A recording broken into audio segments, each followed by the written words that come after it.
Bonjour à tous et bienvenue sur Afrique en marche. Aujourd'hui, nous allons parler football, mais d'une manière un peu différente.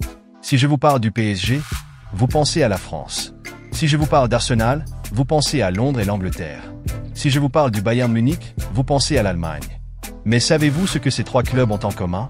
Restez avec nous jusqu'à la fin pour découvrir comment ces grandes équipes de football sont liées à l'Afrique, et plus précisément au Rwanda. Si c'est votre première fois sur la chaîne, pensez à vous abonner et à activer la cloche pour ne rien manquer.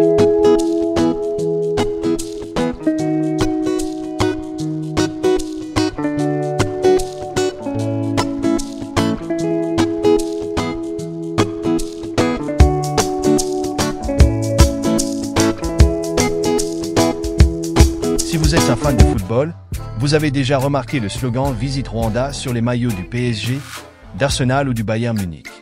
Mais que signifie cette campagne et pourquoi le Rwanda investit-il dans ces clubs prestigieux? Tout a commencé en 2018 lorsque le Rwanda a signé un premier partenariat avec Arsenal.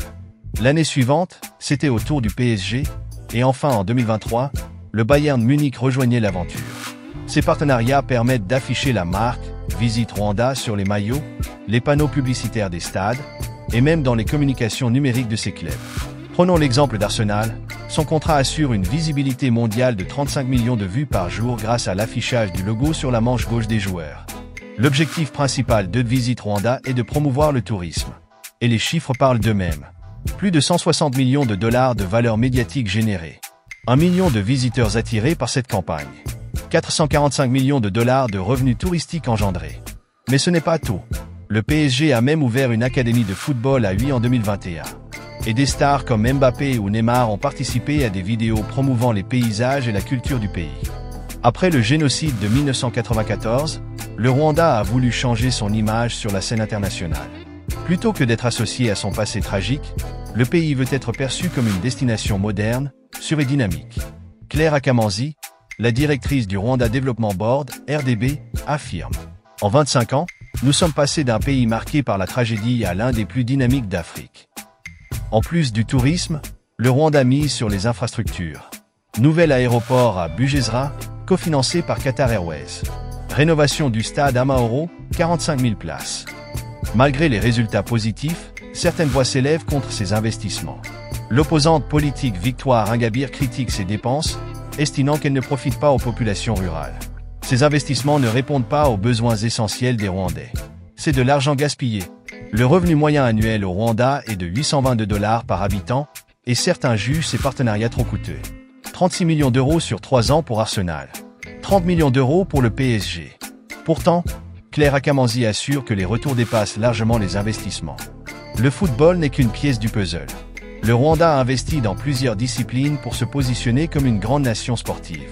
Cyclisme, organisation des championnats du monde de cyclisme sur route 2025, une première en Afrique.